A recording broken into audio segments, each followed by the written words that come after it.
Are you the killer? Am I the what? Oh, no, you're not Mr. Rasmussen, are you? He's a Dane or something. Anyway, he's the killer from Golding Mash, if you must know. Ours has got a septic thumb. Your killer? The pigs. He kills the pigs. Oh. No, I'm not Mr. Rasmussen, but you are Mrs. Crowell, I take it. Why? Why don't you ask me in? I'd like to talk to you.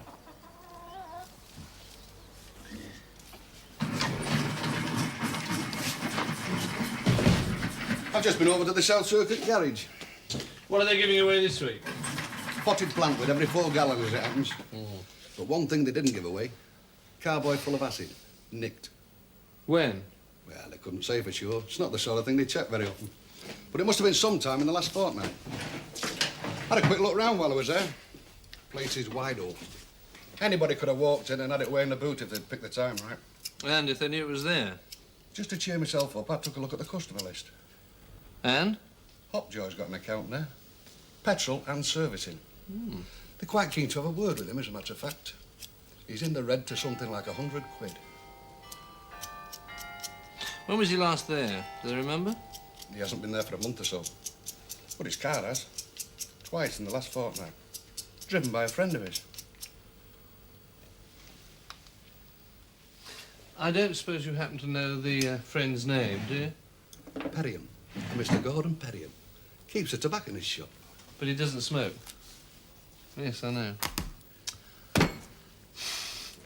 My husband handles all the farm business. Anyway, you're wasting your time if you're selling something.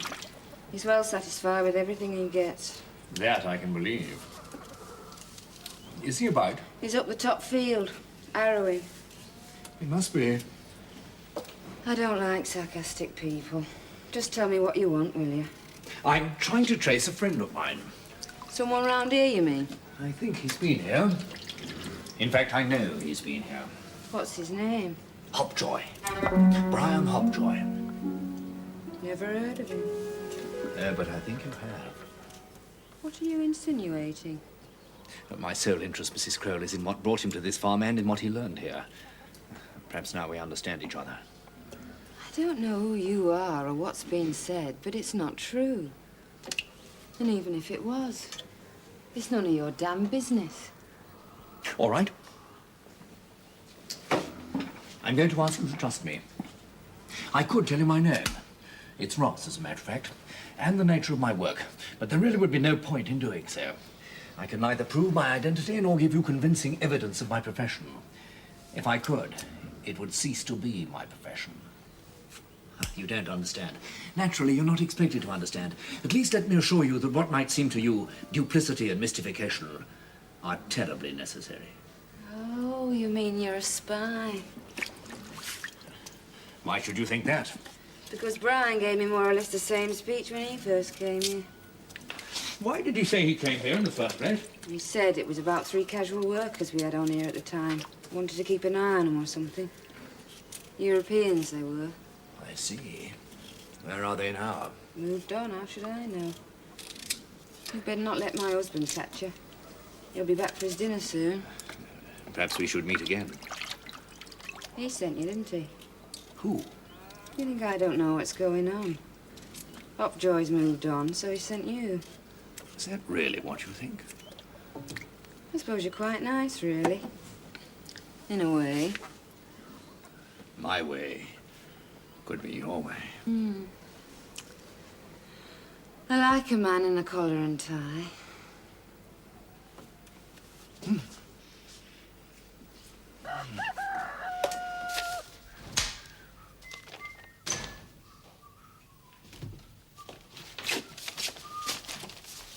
Neptune Hotel.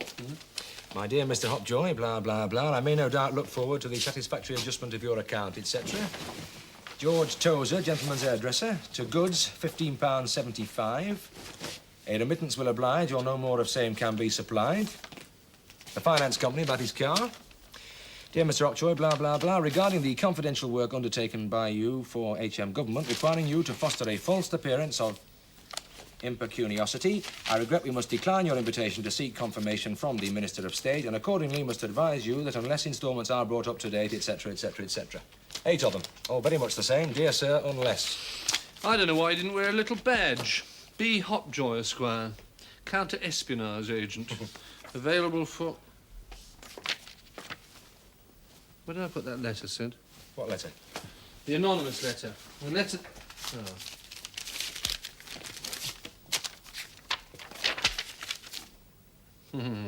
There must be thousands of pads like that around. Hmm? You know, it's funny. With one thing and another, all that money trouble and everything, you might almost say that getting himself done must have come as a happy release. If you see what I mean. I do indeed, Sid. I do indeed.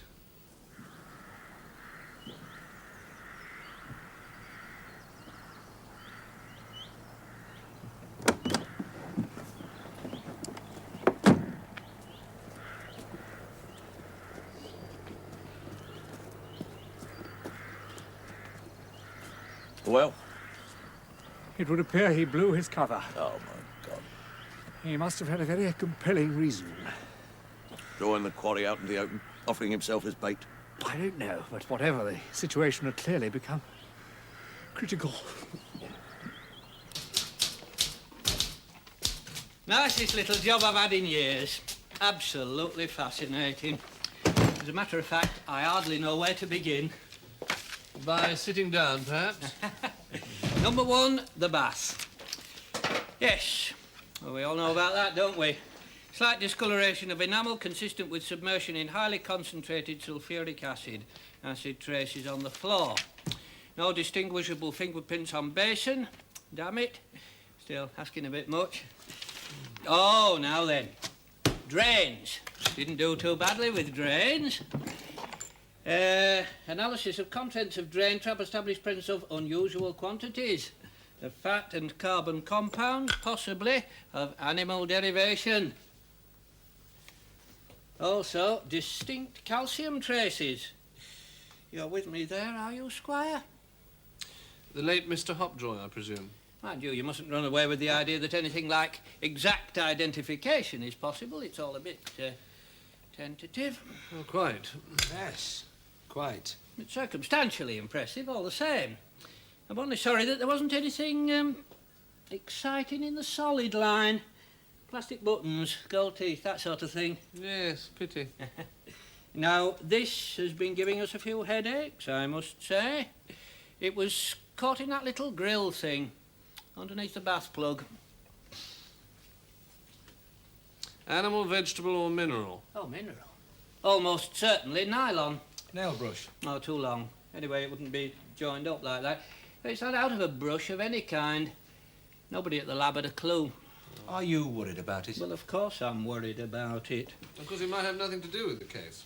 £5 to a gnat's navel, absolutely bloody nothing, Squire. Elimination, though, that's what counts. Elimination. Now then, where were we? Oh! Blood stains. Bathroom floor, walls, on the razor blade. Now, I don't quite see how this razor blade fits in. I mean, it couldn't have been used as a weapon, could it?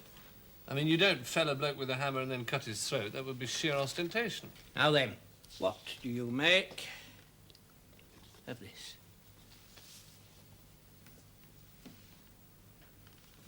And this one has been pulled up even farther.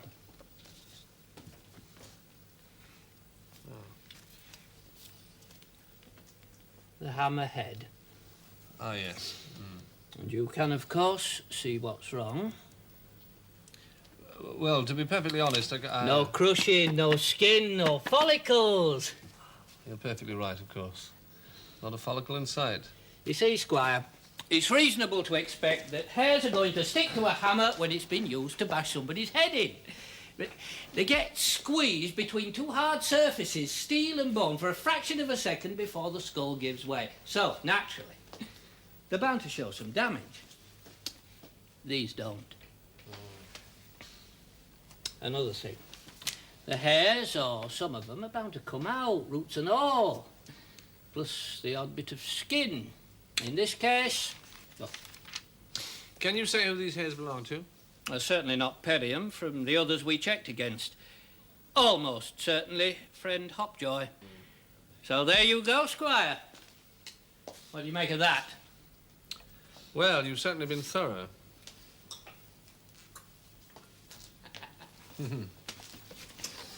It's just as well said that I didn't clap Perium in irons, isn't it? Well, I couldn't have been blamed if I had. I just knew there was something too pat about the setup in that house. And, of course, it was too much to expect a nice conclusive lab report with follicles. Sorry, Squire. Let me make this clear. What you're saying is that these hairs...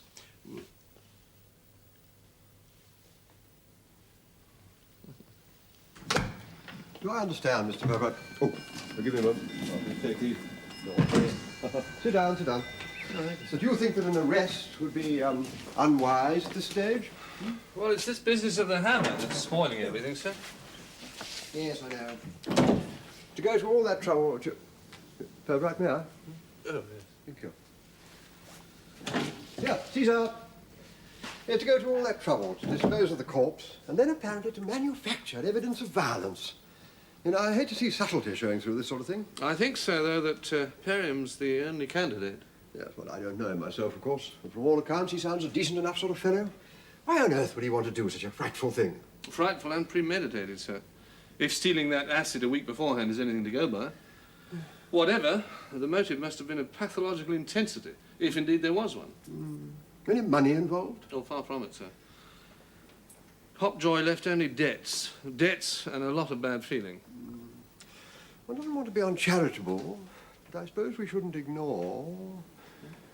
Well, you know, two chaps living on their own in the same house. I think there's no doubt, sir, that Hopjoy was almost aggressively heterosexual. Oh, was he? Well, I'm glad to hear it. One knows the sort of thing that goes on, of course. But I'd hate to think of you, Purbright, as having to fish in those waters. Yes. Oh, by the way, I had a word with Ross. Now, he doesn't see Perium as being involved in any way. In their parlance, he's cleared. In fact, they're looking far further afield. So I believe so. However, I wouldn't want them running into any unpleasantness. After all, they are our guests. Well, you know, in a sense. I'll do my best to look after them, sir. Oh, good. I don't like it. I don't like it at all. I don't pretend to be an encyclopedia, Mr. Pumphrey. I thought that by calling in a couple of local experts, it might save you a great deal of time. I suppose you realise this information is highly confidential. It's all right, Purbright. I'm sure you can question your chaps in a way that won't set any rabbits running, eh? George Tozer. Now then, tell us what you know about him. But you know old George, Inspector.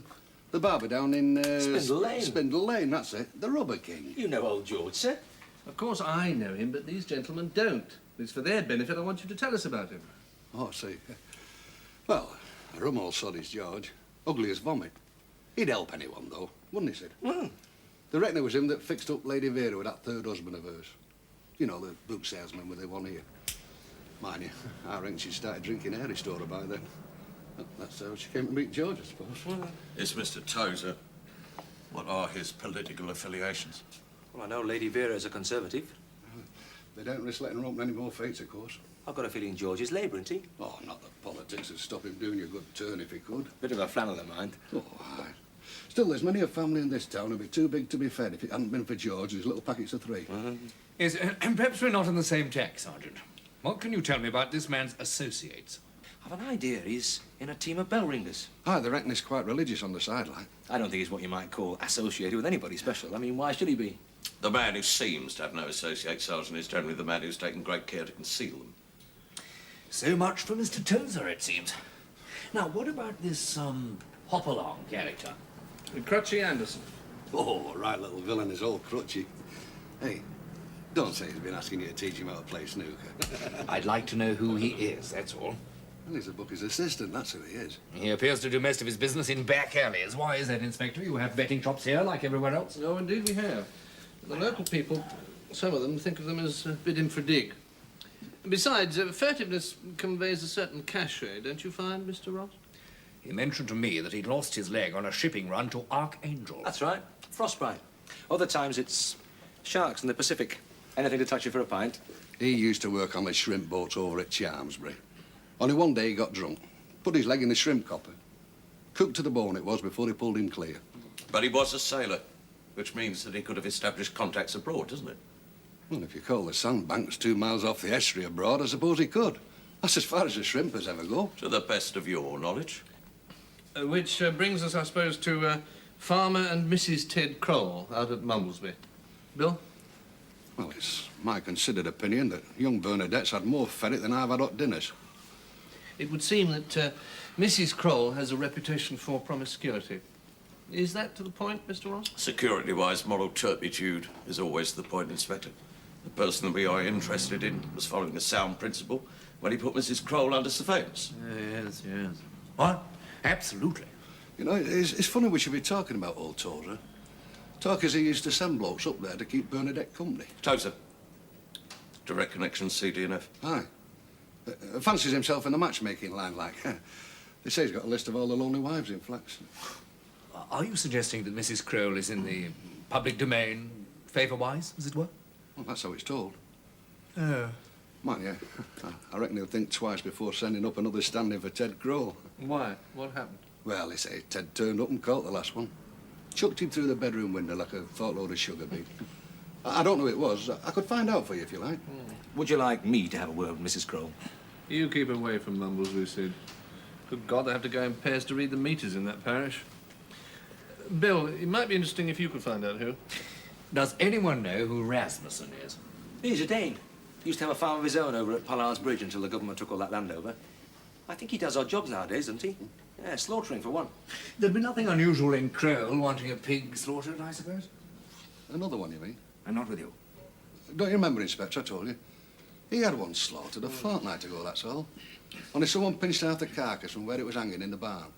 Kroll's been on me non-stop about it since. Swearing blue murder here. Fascinating, I'm sure. Hardly relevant, I would have thought. Quite.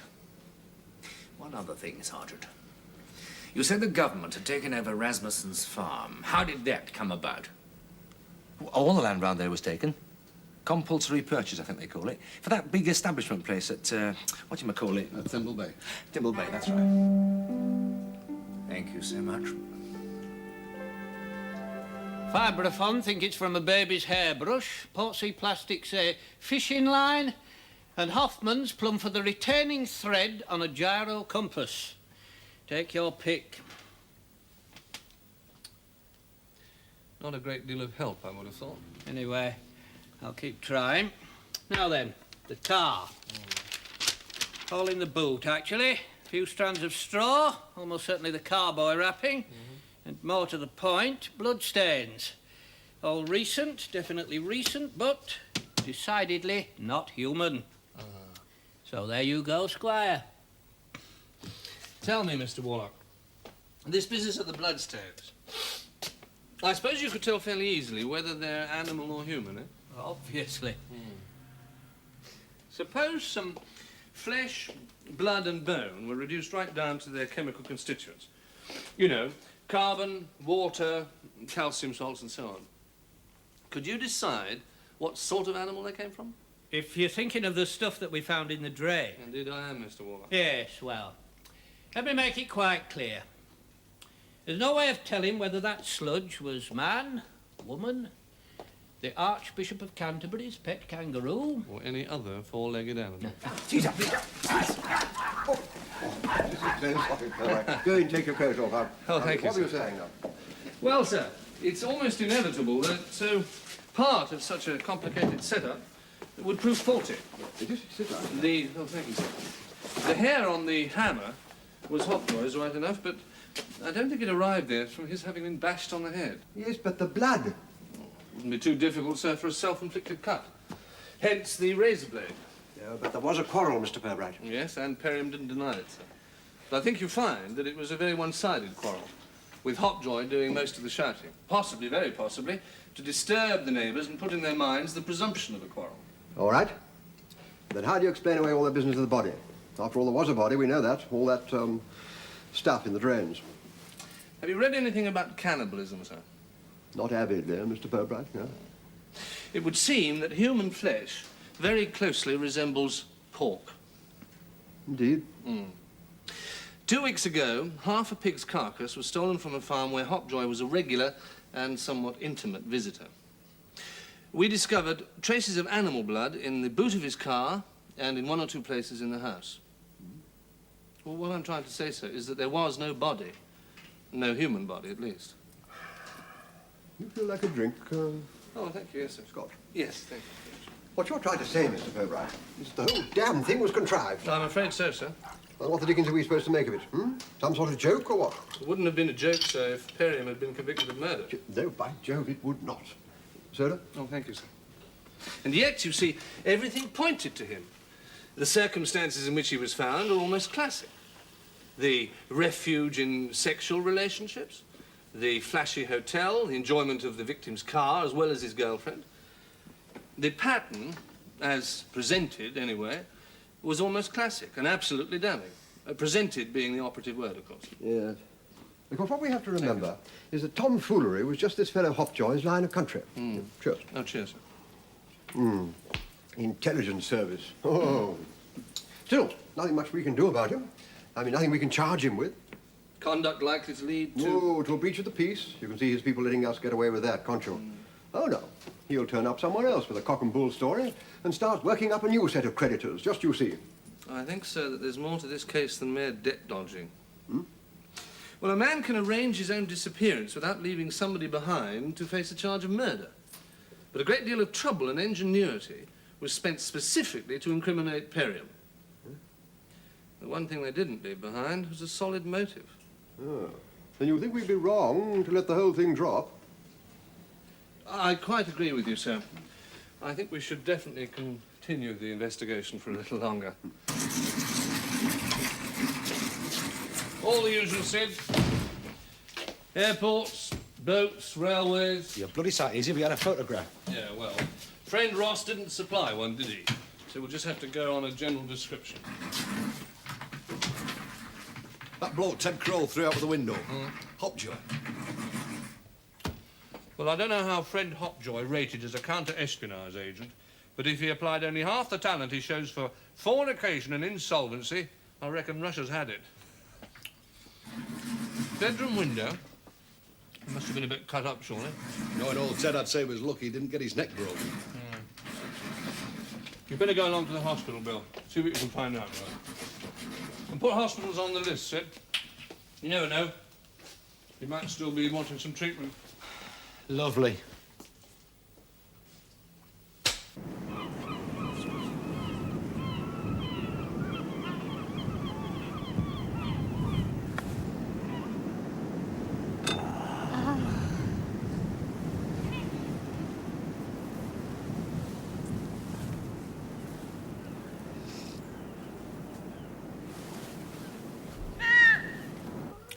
So, he hasn't shown up, and I rather doubt that he will. I think it only right to relieve your minds on one point, though. I now think that we were mistaken in thinking that he was dead. There you are. You see, I told you.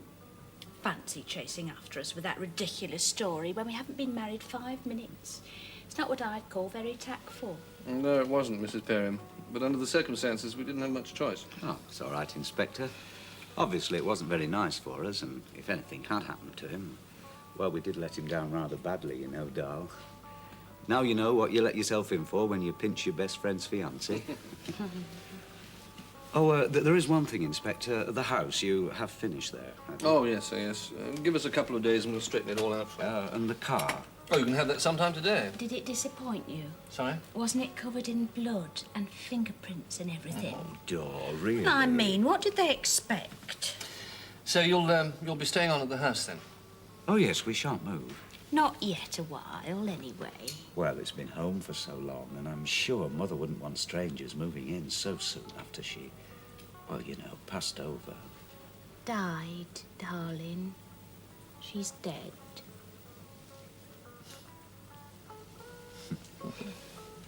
There is one thing I'm mildly curious about, Mr. Perriam.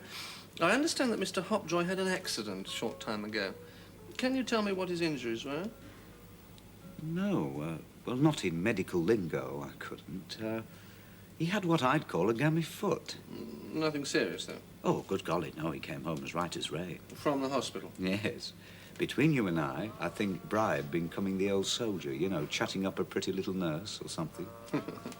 Not disabled in any way, though? Not a bit of it. Take more than a tumble to put old Bry out of action, eh, Darl? Rather. Old Bry? No. He's as strong as a horse. Well, I'm sorry if I've been something of, Skeleton at the feast? something like that, yes. Oh. But such a nice skeleton. In a funny sort of way. Oh, really? They're back. That court woman and her mother. And? And guess what? You tell me, Sidney. She says she wrote that letter. We know all about the letter, don't you remember, Sidney? We reckon Hopjoy himself wrote it. Don't you remember the pad in the case, the indentations? Well, that's what she says. Her exact words. Now I know what's happened, I feel very bad about sending that letter. I didn't mean to cause trouble. Well, they never do they? The reason I was up is because it happened to be one of my bad nights. The doctors told me never to take anything with pips for fear they might lodge. And that tea time I'd just had half a fig roll. No more. Well, that was enough. I was in agony till first light. Then the salts started working, thank the Lord. I did thank him too, right there on the what have you. Then all you really saw, Miss Cork, in fact, were two men apparently quarrelling. As I have said, yes. Nothing very unusual in that, I would have thought. Nothing to impress you enough to write an anonymous letter. Oh, it's all right, you won't get into any trouble. I haven't even seen it yet. Well, of course you haven't seen it. It wasn't sent to you. I'm sorry, Miss Cork, I don't quite understand. According to my sergeant... I don't want to talk about it. Not about that. I couldn't. This letter, was it about something you saw? Naturally. In the Perriam house? There were goings-on? In her room. Her room? His mother's. Romping like dogs on a grave in the middle of the afternoon. Disgusting little tart. Are we talking about Doreen? A woman like that causes nothing but trouble. I know. How long ago was this? I don't know. 2 months. And the letter, I presume you sent it to her fiancé? I've had this out in prayer and I was told I'd taken the right road. The answer to your question is yes, if you feel it'll do you any good. And I don't want to talk about it anymore.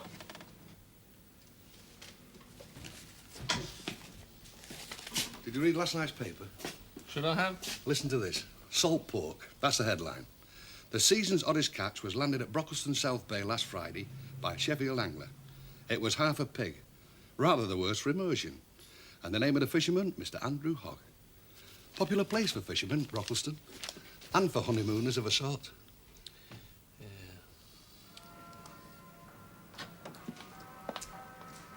Here you are. You are funny, Gordon. You just sort of hide yourself away. I used to read to her, you know. She used to love me reading to her. It's very old-fashioned, this room. I think we should do it all white. Or yellow, perhaps. A nice yellow. And we'll certainly have to get rid of all this stuff. Leave it alone. There's plenty of time for that, eh, Dal? Yes, thank you. I remember Mr. Hopjoy very well. He was in my ward. Ruptured liver. Liver? He'd had a rather nasty fall or something. Mr. Perriam said he'd sprained his ankle. Then Mr. Perriam, whoever he is quite wrong, I'm afraid. Is the operation very drastic? No, not exactly. The idea is to mend the thing, much as you would, a torn cushion. Sew it up. The biggest snag, I suppose, well, you don't want a lot of technical stuff, do you? No, not if you can avoid it, no. No. No, well, the point is that the liver doesn't mend itself like most of the other bits, so any repairs have to be permanent. That's why they use non-soluble sutures, and they have to be treated with a good deal of respect ever after. I'm told that this man left the hospital in a somewhat frisky condition. Is that likely, do you think? I mean, could he lift heavy weights, for instance? The only thing he'll be lifting for a bit is a glass. And he'd better not make too regular a habit of that either. I rather fancy he won't be doing much of anything. These non-soluble sutures, would they be made of nylon? I believe they are, as a rule, yes. Take a look at that, will you? Could be, certainly. Where did you get it? It was stuck in a drain pipe. Stuck in it? Go on, I'll buy it. Sorry, sister. The price is too high. Far too high. I've already said I don't want to talk any more about it. There's just one more thing, Miss Cork. This letter that you wrote to her fiancé, was it addressed to Mr. Hopjoy? It really is most important, Miss Cork. Did you write that letter to Mr. Hopjoy? No, of course it wasn't him. He was the... I wouldn't soil the paper with his name. It was Mr. Perriam she was engaged to. Had been for nearly a year. Then it was Hopjoy with whom she was... whom you saw... Thank you, Miss Cork. I just wanted to make sure there was no misunderstanding.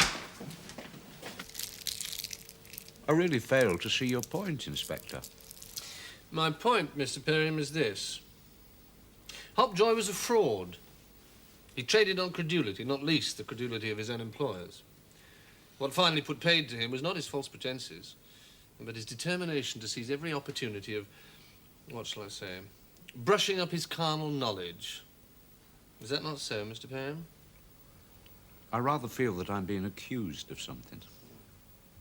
You know, I underestimated you, Mr. Perriam, as indeed did Hopjoy. His end was the classic case of being hoist with your own petard, and you planned it brilliantly and precisely. I suppose I ought to congratulate you. Why might I ask, would I want to plan anything? Ah, motive. Now, first, I couldn't supply one. I only knew that it had to be of pathological intensity, I think I called it. Oh, yes. Now I know how it was supplied. By a letter from a frustrated spinster, and, which is more to the point, by the knowledge that that shrine of a bedroom had been desecrated. Well, in that case, why didn't I kill Dor as well? Perhaps you thought that involving her in a crime would be a more fitting punishment. After all, she did make that telephone call to the hotel, didn't she? Perhaps she thought you merely meant to scare him away. No doubt I'll get her version. After all, she is an accomplice, if only technically. You've got no right to come here and say these things. I've got a car outside. I'd like you to come with me, Mr. Perriam. I'm not going to listen to this. I'm not going to listen to this. Excuse me.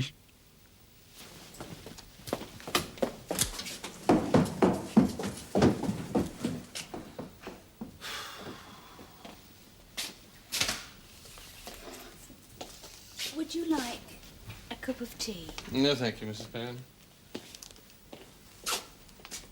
Where's Gordon? Oh, he's not gone far away, Mrs. Perriam. In fact, I don't think he'll ever be far from this place. Not far enough, anyway.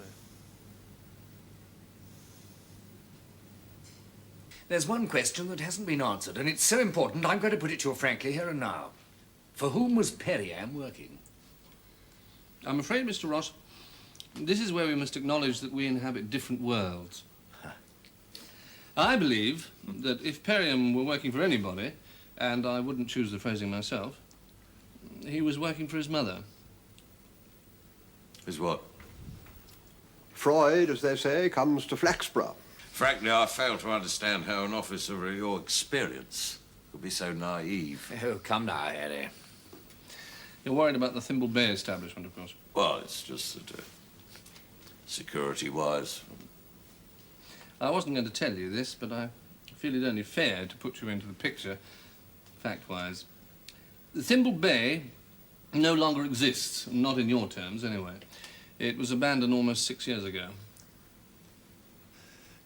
Why did you not say this at the beginning? We didn't know it at the beginning. Anyway, as you yourselves said, gentlemen, you proceed your way, we'll proceed ours. Well, things seem to have cancelled themselves out rather neatly, after all. If they proved anything, it is simply, I suppose, that time wounds all heals, as Marx so succinctly put it. What? Not Carl, Mr. Pumphrey. Groucho.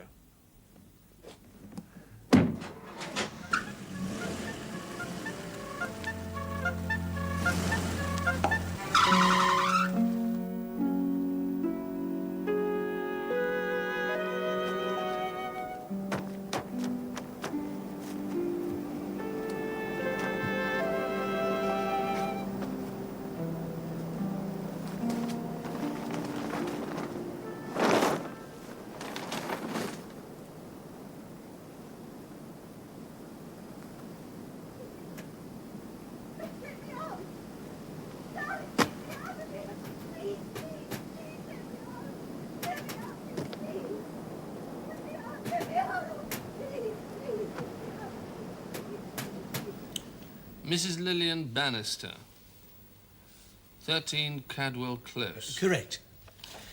Oh. We suddenly thought she hasn't been round for ages, so I sent him round to the house. Lunchtime it was. And there was this woman peering through the letterbox. But there's nobody in, she said. I know there's not, he said. And I'm getting very annoyed, she said. Well, what do you want, I said. Want? I want to get in, she said. It's my house, or will be, on the 25th. Yours, I said. Mine, she said. We've just bought it, me and my husband. Well, you can imagine. We went to the agent, of course. Lil had signed the contract and everything. Not that he cared a tuppenny about where she was.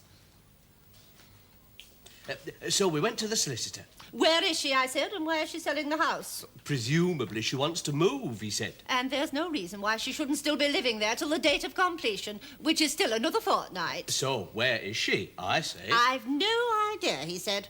However, there is one thing I ought to mention.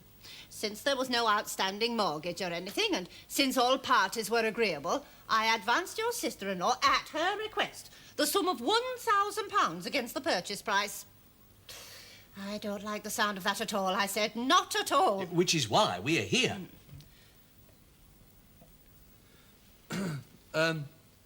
You can't think of anyone that she could be staying with for a few days? There's only us. How old did you say she was? 52. Oh, 52, yes, of course, you told me, yes. Is this a good likeness, do you think? I mean, is she good-looking, active? I wouldn't call her a beauty, exactly. Oh, quite nice, though. I mean, quiet, but quite nice. You don't think Mrs. Bannister was thinking of marrying again, perhaps? Oh, no. The thing is, you see, Lily's always been so careful, so methodical. I mean, if she had gone away, she'd have let next door know. And she didn't. She didn't tell anyone. Yes. Well, I think we'll leave it for a few days. I mean, she'll have to come back, surely, to let the new people into the house. If she hasn't turned up in a few days, we'll start trying to chase her, all right? Thank you for coming. Thank you. Goodbye. Sergeant. Inspector.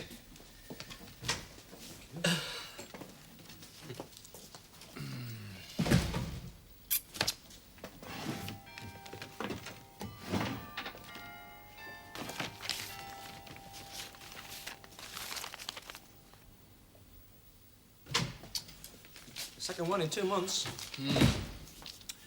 Same as before then, Sid. Travel agents, bus stations, railway stations, hospitals. Didn't get us very far last time, did it? Didn't get us anywhere. Oh, God. I hope it's not one of those human remains things. I can't stand human remains.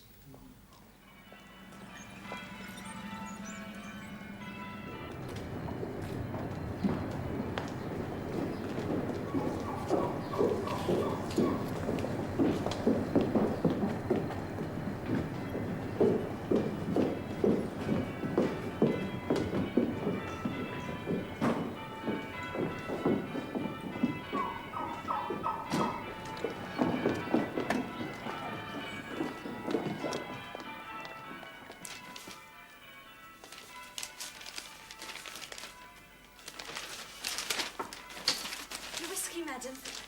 Thank you, my dear. Are you feeling faint after the journey, madam? Not a bit of it. Cheers. Are you from London, madam? I am indeed. Thought you were from London. I've got an uncle in Cricklewood. How very nice for both of you. I expect you're just visiting, are you? Well, as a matter of fact, I'm thinking of living here. Well, there's nothing much in Flax. Nothing at all, really. Oh, I expect I shall find something to stretch my faculties. Oh, yes. I feel like something fresh, something challenging. I do enjoy a challenge. Oh, I don't. Well, not in Flax, anyway. Now, London... The thing about Londoners, you know, my dear, is their complacency, which explains their gullibility. Hence the success of so many of our provincial cousins in creaming their fortunes in London before the natives discover that they haven't just come for the football match and to look at the pigeons.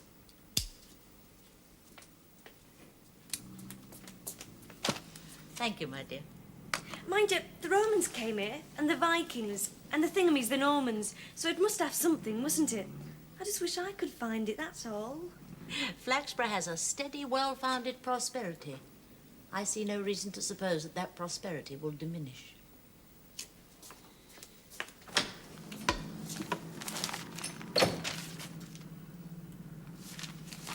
Now that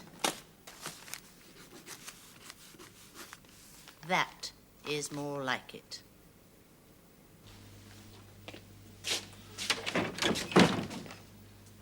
I found all their personal papers, what there is of them. Kitchen drawer. Oh.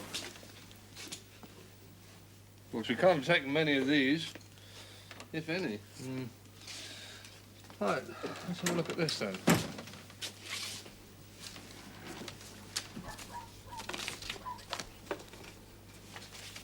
Ah, here we are.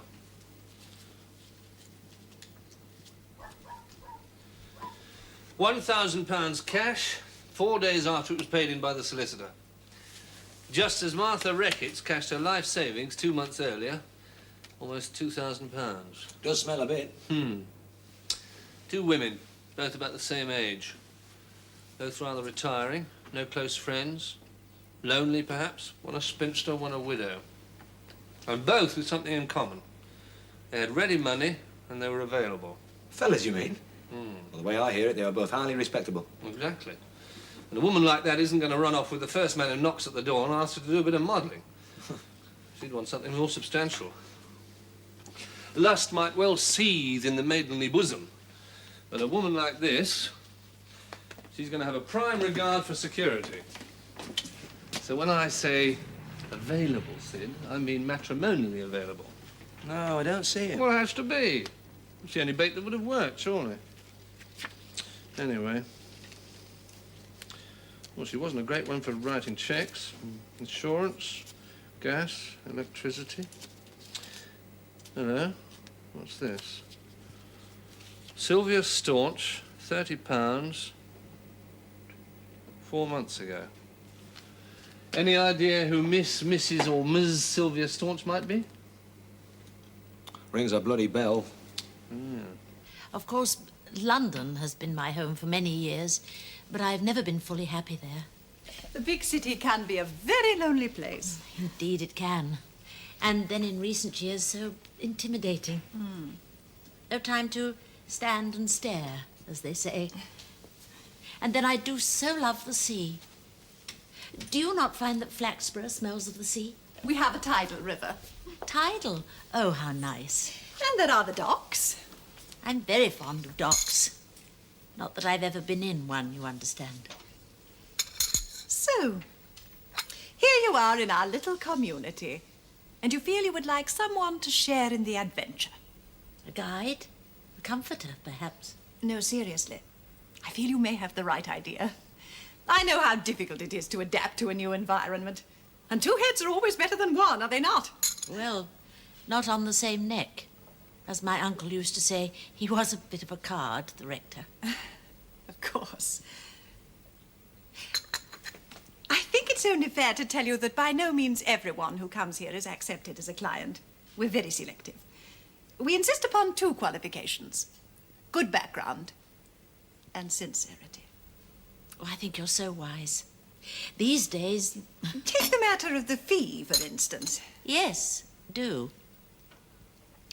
£30 for a mere introduction may seem to some people a little high, but someone of breeding, of integrity, will recognize that a high fee is designed for her protection, a sort of safety barrier against exploiters. It's also a test of sincerity. A true heart setting out to seek its fellow does not ask the cost of the journey. Neither does it travel cheap day return. And now, a painless spot of form filling. Something we can't escape these days, isn't it? I'm terrible at forms. My stockbroker says that I'll land myself in prison if I'm not careful. Just you take your time, my dear. I've one or two things to see to in the other room, so I'll leave you to it. Use my desk.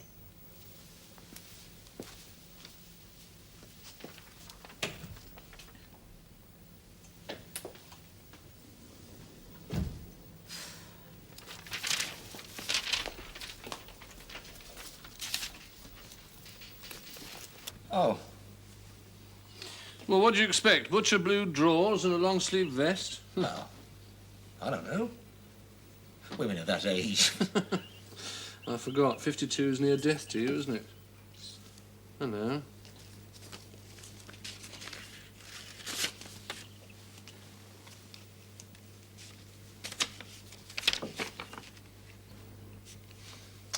Lillian, my dear. I took a trip, or pilgrimage, should I say, to the church this morning. How right you are. What a noble edifice, and how fitting for vows unto death. I think I must use the scene for my next novel. Thank you for lending me back those earlier letters. I was right, I think. They do contain some phrases that ought to be worked into another book. You see what inspiration you give me. And here is some good news. My publisher is sending me an advance of £2,000. Isn't it wonderful to have one's talents recognized, my darling? And not only that, think how much it will mean towards the little investment in our happiness.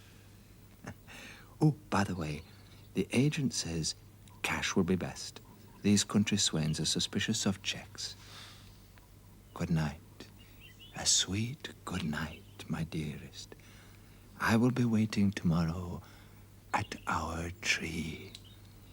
Your impatient Rex. P.S. The agent tells me he thinks that our enemy will withdraw his bids for the cottage once our deposit is paid. Good-o. Exit Mrs. Bannister via our tree. Blimey.